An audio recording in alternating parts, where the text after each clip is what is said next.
تو لیکن یہ تصور ان کے ہاں نہیں ہے، اس تصور کو ہم کو پیش کرنا چاہیے۔ اس کی مثال کے طور پر ایک مرتبہ ہمارے پاس ایک صاحب مسلم ہیں، یہیں پر کورٹ میں رہتے ہیں، ان سے کچھ نوک جھونک ہوتی رہتی ہے، تو وہ کچھ وکیلوں کو لے کر کے ہمارے پاس آئے، 2-3 وکیل صبح صبح آ گئے، تو انہوں نے ہم سے کہا کہ ہم کچھ وکیلوں کو لے آئے ہیں، ان کے کچھ سوالات ہیں، وہ پوچھنا چاہتے ہیں آپ سے۔ تو ہم نے کہا ٹھیک ہے بیٹھائیے، تو انہوں نے بیٹھایا۔ اس کے بعد پھر آپس میں وہ دونوں لوگ پھر نوک جھونک کرنے لگے۔ تو ہم نے کہا کہ آپ اگر آپس میں بات کرنی ہے تو پھر اطمینان سے آپ الگ بات کیجئے، اور اگر یہاں آئے ہیں تو کچھ گیان کا آدان پردان ہو جائے۔ تو انہوں نے کہا ٹھیک ہے۔ اس کے بعد پھر ہم نے کہا کہ آپ اپنے سوالات جو ہوں آپ اپنا رکھیے۔ تو انہوں نے پہلا سوال انہوں نے یہ رکھا کہ حضرت عائشہ سے رضی اللہ عنہا سے رسول اللہ صلی اللہ علیہ وسلم نے شادی کیوں کی؟ تو ہم نے کہا اور پھر انہوں نے دوسرا اور سوال رکھا کہ مسلمان کیوں دہشت گرد ہوتا ہے؟ اس طرح کے 3-4 سوالات انہوں نے رکھے۔ تو ہم نے کہا بس، تو انہوں نے کہا کہ ہاں آپ پہلے اس کا جواب دیجئے۔ تو ہم نے کہا ٹھیک ہے، پہلی بات تو یہ ہے کہ کیا آپ نے حضرت محمد صلی اللہ علیہ وسلم کی جیونی آپ نے پڑھی ہے، زندگی آپ نے پڑھی ہے، اس کا مطالعہ کیا ہے؟ تو انہوں نے کہا کہ ہاں پڑھا ہے۔ تو ہم نے کہا کیا یاد بھی ہے؟ تو انہوں نے کہا ہاں یاد ہے۔ تو ہم نے کہا کہ آپ یہ بتائیے کہ محمد صلی اللہ علیہ وسلم نے پہلا وواہ کس عمر میں کیا تھا اور کس سے کیا تھا؟ تو انہوں نے کہا یہ ہم کو یاد نہیں۔ تو ہم نے کہا جب یہ آپ کو یاد نہیں تو پھر آپ نے کیسے پڑھا؟ تو پہلا وواہ ہم آپ کو بتاتے ہیں کہ پہلا وواہ محمد صلی اللہ علیہ وسلم نے 25 ورش کی آیو میں 40 ورش کی مہیلا سے انہوں نے کیا تھا۔ تو انہوں نے کہا اچھا۔ اس کے بعد پھر ہم نے یہ کہا کہ حضرت محمد صلی اللہ علیہ وسلم ہمارے یہاں اس طرح سے ہیں کہ جیسے کہ ہمارے لیے پورے نمونہ ہیں۔ پوری دنیا کے ہاں، پوری دنیا میں جتنے بھی مہاپرش ہیں اور جتنے بھی پوری دنیا کے اہم لوگ پیدا ہوئے ہیں، ان میں سب میں کوئی ایک یوگیتا رکھتا ہے، ایک صلاحیت رکھتا ہے۔ کوئی سائنٹسٹ ہے تو بڑا سائنٹسٹ ہے، کوئی دھارمک گرو ہے تو بڑا دھارمک گرو ہے، اور کوئی رفاہی کام کرنے والا ہے، ساماجک کام کرنے والا ہے تو وہ ساماجک کام کرتا ہے، لیکن اس کا عقائد کے اعتبار سے، عبادات کے اعتبار سے، معاملات کے اعتبار سے، معاشرت کے اعتبار سے ان سب میں وہ فائق ہو، ان سب میں بڑھا ہوا ہو، یہ کوئی ویکتی ایسا نہیں۔ اور ہم لوگ جو محمد صلی اللہ علیہ وسلم کو مانتے ہیں، آپ صلی اللہ علیہ وسلم کو ایسا مانتے ہیں کہ وہ ہمارے لیے نمونہ ہے۔ آستھا کے سلسلے میں بھی نمونہ ہے۔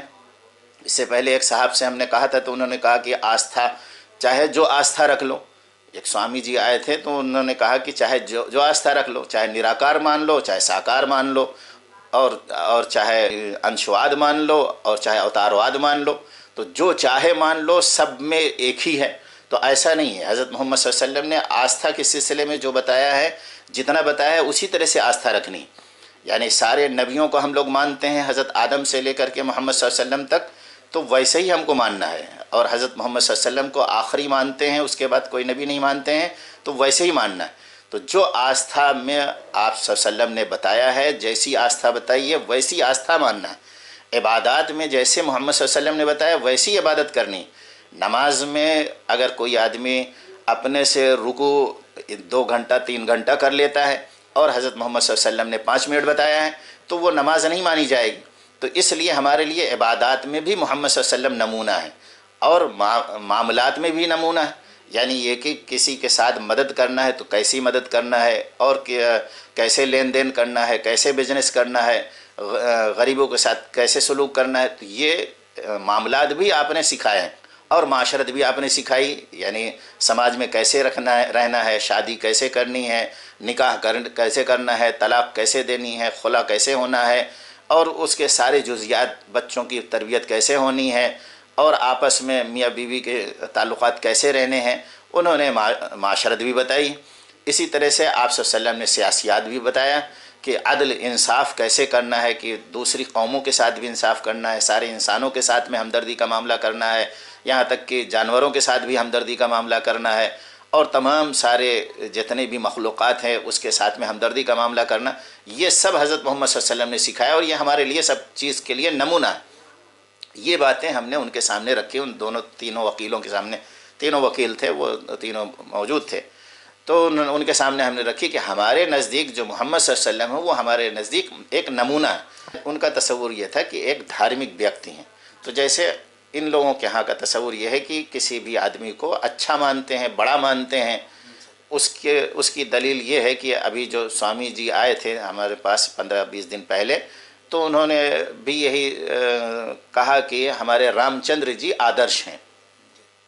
تو ہم نے ان سے کہا کہ ٹھیک ہے، آدرش ہیں تو بہت اچھی بات ہے، ہم لوگ بھی ان کو اچھا آدمی مانتے ہیں اور بہت ہی یہاں کے یعنی اہم لوگوں میں سے مانتے ہیں، لیکن مسئلہ اس بات کا ہے ہمارے لیے نمونہ آدرش ہیں، تو وہ نمونہ کس طرح سے ہیں؟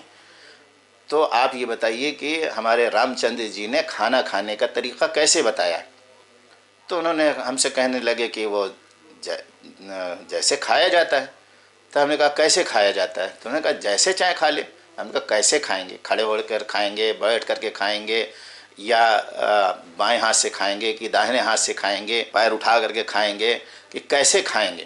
تو انہوں نے کہا جیسے کھایا جاتا ہے ویسے کھا لیں۔ ہم نے کہا ایسا نہیں، محمد صلی اللہ علیہ وسلم نے یہ پورا بتایا ہے کیسے کھائیں گے، داہنے ہاتھ سے کھائیں گے اور اپنی طرف سے کھائیں گے، چھوٹے لقمے کھائیں گے، کیسے بیٹھیں گے، یہ سب پورا طریقہ بتایا۔ تو محمد صلی اللہ علیہ وسلم آدرش اس لیے ہیں کہ وہ سب چیز کر کے بتاتے ہیں، اور دوسرے جتنے مہاپرش ہیں وہ دوسروں کو کہتے ہیں کہ تم کو یہ کرنا ہے، تم کو ایسے پوجا پدھتی ایسے کرنی ہے، تو وہ پوجا پدھتی دوسرا کرے گا، وہ خود نہیں کریں گے۔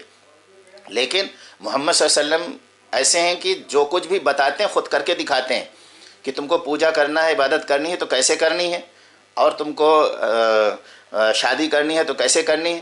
جیسے اور بھی نبی بھی ہیں، تو مثال کے طور پر حضرت عیسیٰ علیہ السلام ہے، تو وہ سب کے لیے نمونہ اس لیے نہیں ہو سکتے ہیں کہ انہوں نے شادی نہیں کی، لیکن حضرت محمد صلی اللہ علیہ وسلم نے شادی کرنے کے لیے کہا تو شادی کر کے بتایا، بچوں کی پرورش کا طریقہ بتایا تو بچوں کی پرورش کر کے بتایا۔ یہ باتیں سب ہم نے ان سے بھی رکھی تھی، وکیل صاحب سے، کہ ہمارے لیے وہ نمونہ ہے۔ تو اس کے بعد پھر ہم نے ان سے بتایا کہ دیکھیے باہر کی جو زندگی ہے اس کے سلسلے میں تو باہر کے لوگ جانتے ہیں، ابوبکر صدیق ان کے دوست ہیں، عمر فاروق، عثمان غنی، حضرت علی، یہ حضرات ان کے ساتھ میں رہتے تھے، باہر کی زندگی کے بارے میں تو وہ بتا سکتے ہیں، لیکن گھر کی زندگی کے بارے میں کون بتائے گا؟ اس لیے کہ ہم تو محمد صلی اللہ علیہ وسلم کے بارے میں جتنا اپنے ابا کو نہیں جانتے ہیں اتنا محمد صلی اللہ علیہ وسلم کو جانتے ہیں، اس لیے کہ ہمارے ہاں محمد صلی اللہ علیہ وسلم نمونہ ہیں۔ آپ کیسے کھانا کھاتے تھے وہ ہم کو معلوم ہے، ہم اپنے ابا کے بارے میں نہیں جانتے، وہ کس طرح سے بیٹھتے تھے یا کس طرح سے کھاتے تھے ہر وقت، یہ ہم نہیں جانتے۔ محمد صلی اللہ علیہ وسلم کیسے استنجا جاتے تھے اس کے بارے میں ہم جانتے ہیں، لیکن ہمارے ابا کیسے استنجا جاتے تھے یہ ہم کو نہیں معلوم۔ تو اب بتائیے کہ ہم محمد صلی اللہ علیہ وسلم کے بارے میں اتنا جانتے ہیں جتنا کہ ہم اپنے ابا کے بارے میں نہیں جانتے، کہ محمد صلی اللہ علیہ وسلم کے بارے میں ہم پوچھتے ہیں کہ آپ صلی اللہ علیہ وسلم کیسے استنجا جاتے تھے، استنجا میں کیسے بیٹھتے تھے، وہاں سے کیسے اٹھتے تھے اور کیسے باہر نکلتے تھے، کپڑا پہنتے تھے تو داہنا ہاتھ پہنتے تھے کہ بایاں ہاتھ پہلے ڈالتے تھے، اور آپ سوتے تھے تو داہنے طرف سوتے تھے یا بائیں طرف سوتے تھے۔ یہ باتیں سب ہم نے وکیل صاحب کے سامنے رکھیں کہ ہمارے لیے نمونہ اس طرح سے ہیں کہ باہر کی زندگی میں بھی، بیوہارک زندگی میں بھی اور راجنیتک زندگی میں بھی، ان سب میں ہمارے لیے نمونہ ہے، یہاں تک کہ گھریلو زندگی میں بھی نمونہ ہے، یعنی بیوی سے کیسے ملاقات کرنی ہے، کیسے بات کرنی ہے، اس کے لیے نمونہ ہے۔ اب بتائیے اس کے لیے کون بتائے گا؟ گھر والا بتائے گا کہ باہر والا گھر کی باتوں کو کون بتائے گا؟ تو انہوں نے کہا کہ گھر والے بتائیں گے۔ تم گھر والے میں پھر کون بتائے گا؟ گھر والی بتائے گی۔ تو گھر والی میں کون ہوگا؟ سب سے پہلے پتنی ہوگی۔ تو پتنی کیسی ہونی چاہیے؟ جو ذہین ہو۔ اور محمد صلی اللہ علیہ وسلم کی اور جتنی پتنیاں ہیں وہ سب آپ صلی اللہ علیہ وسلم نے جو شادیاں کی ہیں وہ ودھواؤں سے کی ہیں، زیادہ تر یعنی بیواؤں سے کی ہیں، اسی طرح کی تھیں، عمر دراز تھیں۔ تو اب اس کے لیے جو ان ساری چیزوں کو ریکارڈ کر سکے وہ کیسی ہونی چاہیے؟ بس انہوں نے فوراً یہ لفظ کہا، اچھا کال پرستھتی کے انوسار شادی کی تھی، بس ٹھیک۔ یعنی انہوں نے کہا کہ حالات کے مطابق انہوں نے شادی کی تھی۔ تو اب یہ جملے سے، حالانکہ اس کے جوابات بہت سارے ہیں، حضرت عائشہ رضی اللہ عنہا سے متعلق بہت سارے سوالات ہیں، لیکن ہم یہاں سے جب ان سے ہم نے بات کی، ہم سمجھ گئے کہ یہ محمد صلی اللہ علیہ وسلم کو اس طرح سے مانتے ہیں۔ بس ان کا سوال فوراً ختم ہو گیا۔ انہوں نے کہا اچھا کال پرستھتی کے انوسار شادی کی تھی، یعنی یہ کہ آپ صلی اللہ علیہ وسلم نے حضرت عائشہ کو عائشہ سے شادی اس لیے کی تھی تاکہ عورتوں کے مسائل معلوم ہو جائیں، گھریلو مسائل معلوم ہو جائیں اور گھریلو چیزیں لوگوں کے سامنے آ جائیں، تو اس لیے۔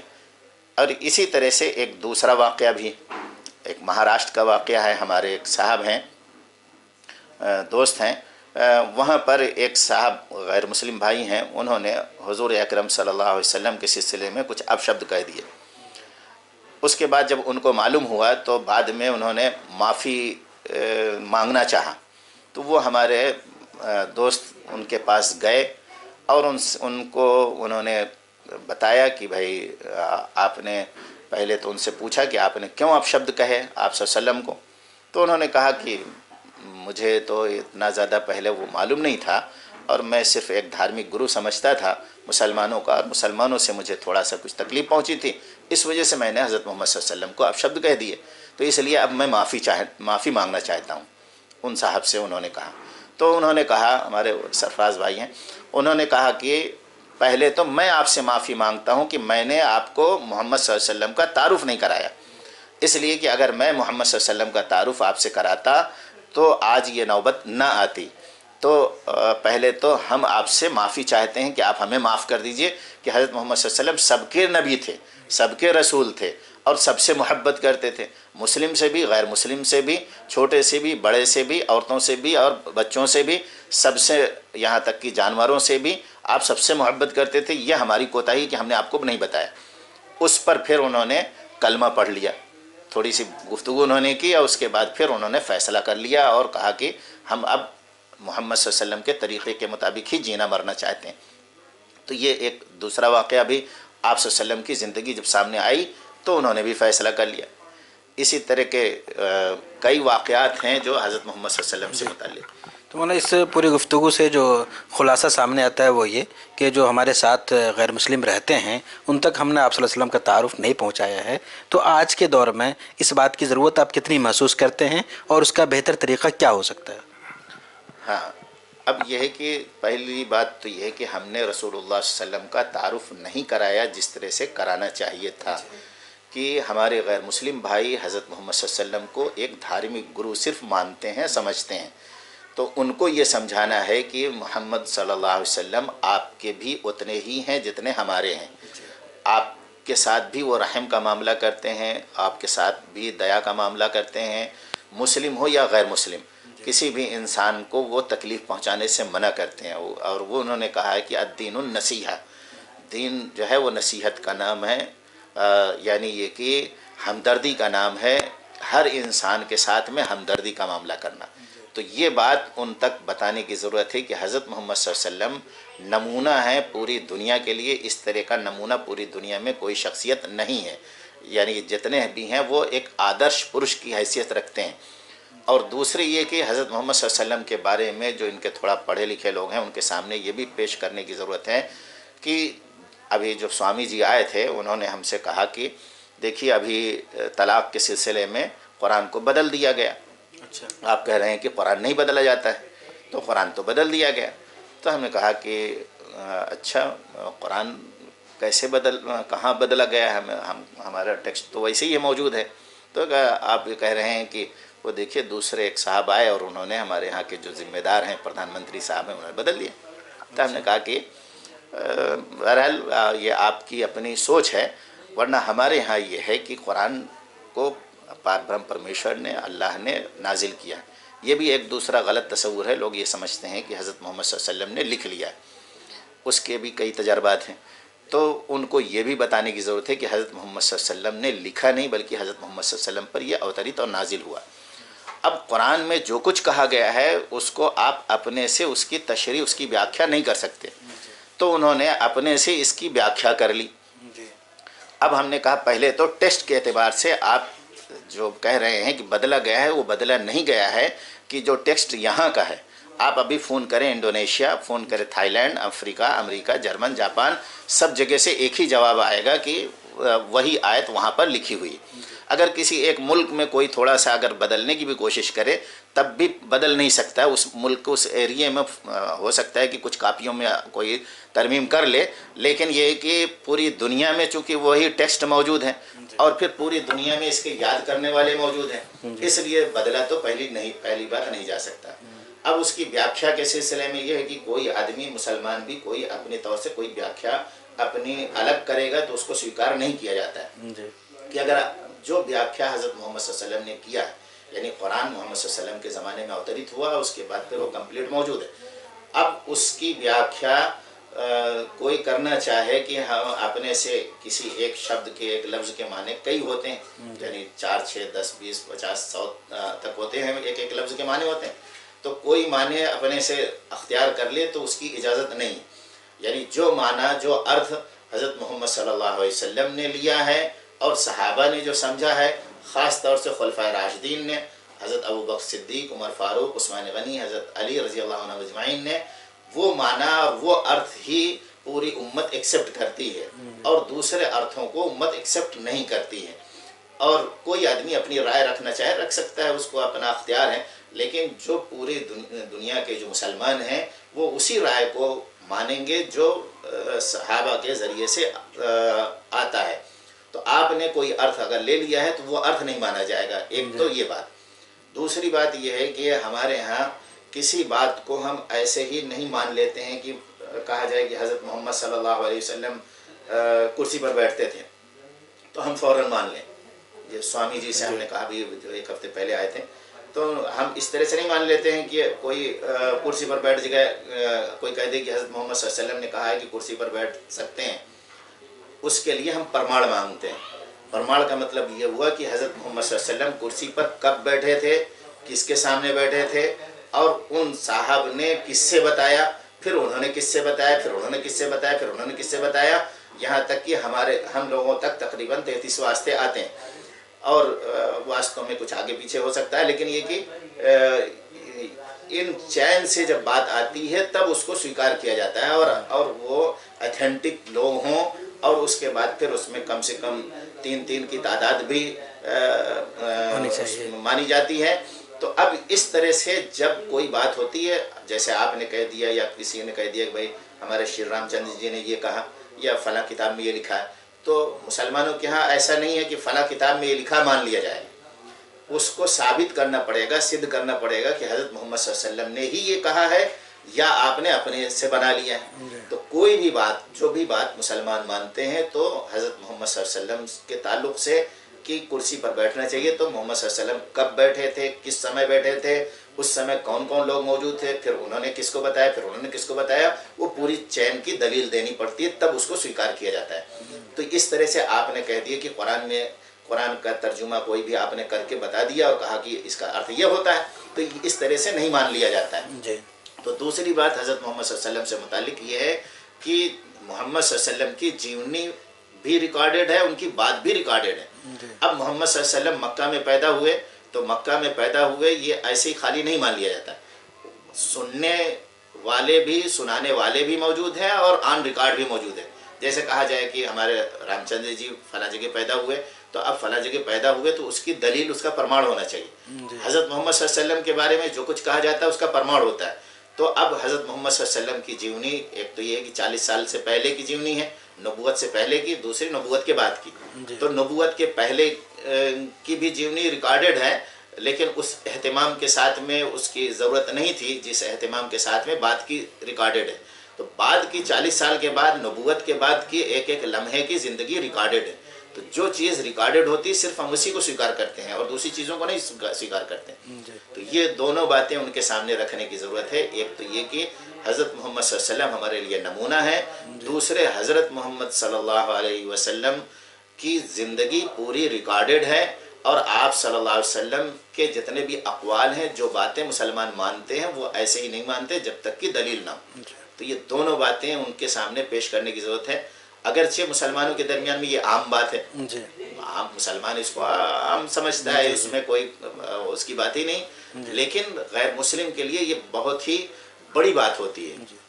اسی طرح سے قرآن کے حفظ کرنے کے سلسلے میں جیسے عام مسلمان کے لیے کوئی مسئلہ نہیں، اور پورا قرآن یاد کر لیتے ہیں، لیکن ہمارے غیر مسلم بھائیوں سے ملاقات ہوتی ہے تو اس وقت اگر ان سے کہا جاتا ہے کہ پورا قرآن یاد کر لیا جاتا ہے، ان کے لیے ایک دم بہت بڑی بات معلوم ہوتی ہے کہ ایسا بھی ہے دنیا میں. تو اس لیے ہمارے غیر مسلم بھائیوں کو اس کا بھی تعارف کرانا چاہیے. ایک بات اور ہے کہ اسلام کے سلسلے میں وہ یہ سمجھتے ہیں کہ حضرت محمد صلی اللہ علیہ وسلم اسلام کے بانی ہیں. اس کو بھی صاف کرنا چاہیے.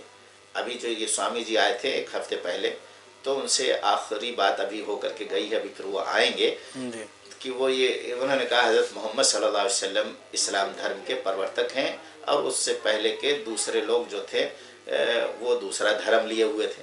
تو اس کو بھی کلیئر کرنا چاہیے کہ حضرت محمد صلی اللہ علیہ وسلم اسلام دھرم کے بانی نہیں ہیں، بلکہ حضرت آدم علیہ السلام سے چلا ہے، اور اللہ رب العالمین کا یہ قائم کیا ہوا ہے، یعنی دین دیا ہوا ہے، اور حضرت آدم سے لے کر کے رسول اللہ صلی اللہ علیہ وسلم تک آتا گیا. اب یہ ہے کہ الگ الگ زمانوں میں ان کے زبان کے اعتبار سے نام رہے الگ الگ، اور آخر میں رسول اکرم صلی اللہ علیہ وسلم نے باقاعدہ شرعی سارے اصولوں کے ساتھ میں اس کو کمپلیٹ کیا. تو ایک غلطی یہ بھی ہماری رہتی ہے کہ ہم ان کو بتاتے ہیں کہ محمد صلی اللہ علیہ وسلم ایک دھارمک ویکتی ہیں، انہوں نے ایک دھرم بنا کر کے دے دیا ہے، لہٰذا مسلمان اس کو ایکسیپٹ کرے ہوئے. تو ایسا نہیں، بلکہ جو توحید رسالت آخرت شروع سے چلی آئی ہے، اس کے بعد پھر شرعی کچھ اصول درمیان میں جو انبیاء علیہ السلام آتے رہے، وہ کچھ اصول دیتے رہے، اور اس کے بعد کمپلیٹ اور مکمل طریقے سے رسول اکرم صلی اللہ علیہ وسلم نے انسان کی زندگی سے متعلق تمام اصول کو مرتب کر کے آپ صلی اللہ علیہ وسلم نے عملی جامہ پہنا کر کے لوگوں کے سامنے پیش کیا. مولانا آخری سوال ہم یہ کرنا چاہیں گے کہ آج جو غیر مسلموں کے ذہنوں میں بہت سے غلط فہمیاں پائی جاتی ہے، دوری پائی جاتی ہے، کیا آپ کو ایسا نہیں لگتا ہے کہ جو مسلمانوں نے کام نہیں کیا اسلام کے تعارف کا، آپ صلی اللہ علیہ وسلم کے تعارف کا، اس کی وجہ سے وہ غلط فہمیاں پیدا ہو رہی ہیں؟ یہی تو سب سے بڑی وجہ ہے کہ ہم نے ان تک پیغام نہیں پہنچایا. ہم نے شروع میں کہا تھا کہ پہلی تو ہماری سب سے بڑی اہم ذمہ داری تھی رسول اکرم صلی اللہ علیہ وسلم کے امتی ہونے کی، کہ تمام انسانوں کو جہنم سے بچانے کی کوشش ہم کرتے، اور ہم نے یہ کوشش نہیں کی، جس کے نتیجے میں ایک بات تو یہ ہے کہ اللہ تعالیٰ کی طرف سے ان کے ذہنوں میں غصہ ڈالا گیا. دوسری یہ ہے کہ ہم نے ان تک صحیح پیغام نہیں پہنچایا، جس کی وجہ سے غلط فہمیاں بے انتہا پیدا ہو گئیں.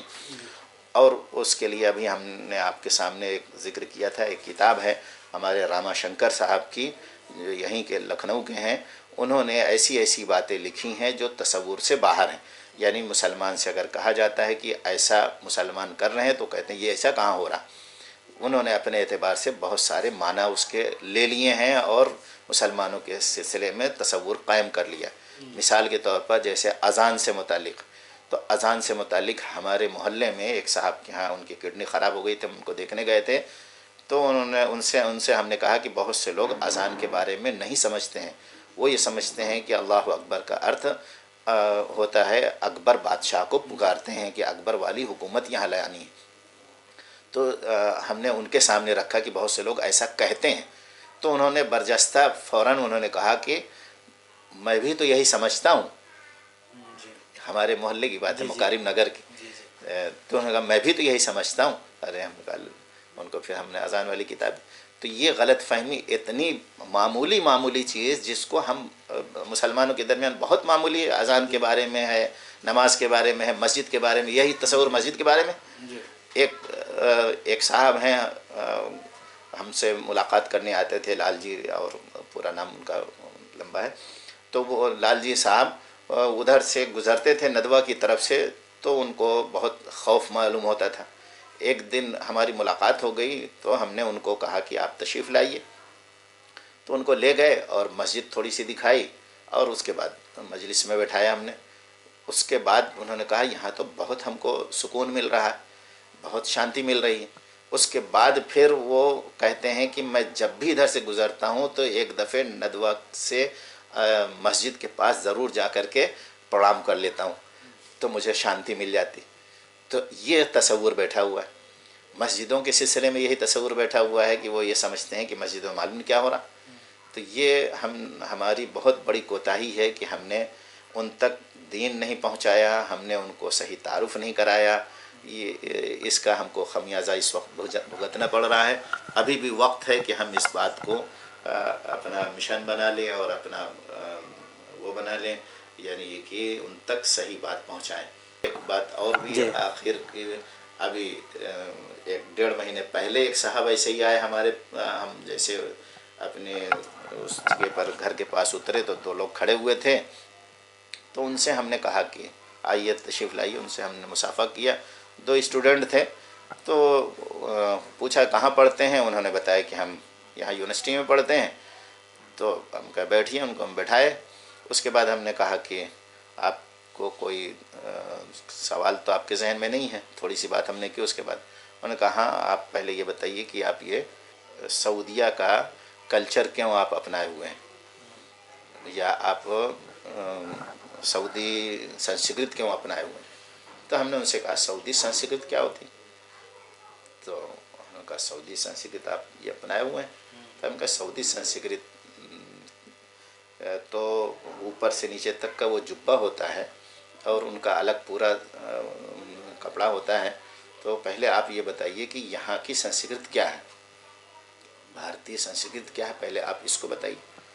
تو یعنی یہ کہ ہمارے یہ جو ناگا بابا رہتے ہیں یہ ہے، یا چھوٹی سے وہ پہن لینا، ایک لنگوٹی پہن لینا وہ ہے، اور یا دھوتی کرتی جو ہمارے صاحب پہنے ہوئے ہیں ایک، یا وہ ہیں، یا کرناٹک والا ہے. تو انہوں نے کہا کہ وہ کرناٹک والا. تو ہم نے کہا آپ کیا پہنے ہوئے ہیں؟ تو وہ بالکل وہ ہو گئے کہ ہم نے کہا کہ اسی کے لیے ہم نے تو بہت کوشش کی، یعنی اس کو ہٹانے کے لیے، بھگانے کے لیے پیسے خرچہ کیے اور جانیں قربان کی، کہ دوسرے باہر کا کلچر، سودیشی کلچر کو قائم کرنے کے لیے، ودیشی کلچر کو بھگانے کے لیے یہ سب قربانیاں ہم نے دیں. اس کے بعد پھر انہوں نے کہا کہ آپ، تو ہم نے کہا کہ دیکھیے ہم کرتا پہنے ہوئے ہیں، پائجامہ پہنے ہوئے ہیں.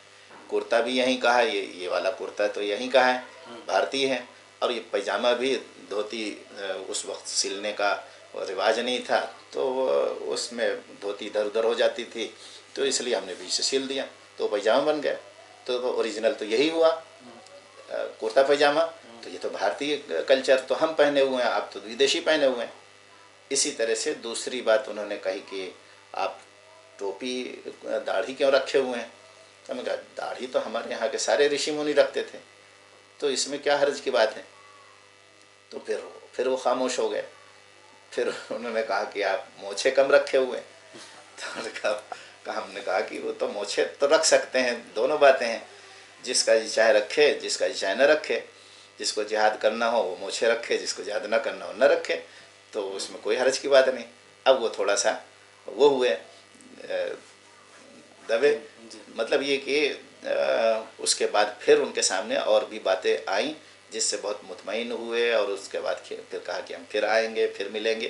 یہ تو ایک موٹی باتیں تھیں ایسے اس طرح کی.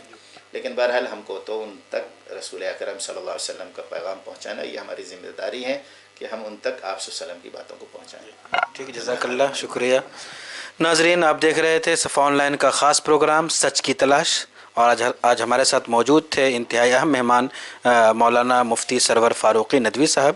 آج ہم نے بات کی کہ اپنے برادران وطن کے سامنے، غیر مسلم بھائیوں کے سامنے جو اسلام اور آپ صلی اللہ علیہ وسلم کا تعارف نہیں کرایا، اس سے کیا نقصانات ہو رہے ہیں، اور ہماری جو مذہبی چیزیں ہیں ان کے بارے میں ان کے کیا تصورات ہیں، اور پھر خاص طور پہ یہ کہ اس غلط فہمی سے نقصان کیا ہو رہا ہے اور ہماری ذمہ داری کیا ہے، اس پہ مولانا تفصیل سے گفتگو کی. تو ناظرین، گفتگو سے جو خلاصہ ملتا ہے، ہم کو پیغام ملتا ہے، وہ یہ کہ ہم سب کی ذمہ داری یہ ہے کہ ہمارے آس پاس، ہمارے قریب جو بھی غیر مسلم بھائی رہتے ہیں، ہم ان کے ذہنوں میں جو غلط فہمی پائی جاتی ہے اس کو دور کرنے کی کوشش کریں، اسلام کا صحیح تعارف ان تک کرائیں، آپ صلی اللہ علیہ وسلم کا تعارف، اور جو ہمارے یہاں جو چیزیں استعمال ہوتی ہیں، جو چیزیں ہم کرتے ہیں، ان سب کا اگر ہم صحیح تعارف کرا لیتے ہیں تو انشاءاللہ جو غلط فہمیاں ہیں، جو نفرت کی فضا ہے، اس میں خاصی کمی آئے گی، اور ہمارا ماحول انشاءاللہ پہلے سے اور بہتر ہوگا. بہت بہت شکریہ، جزاک اللہ.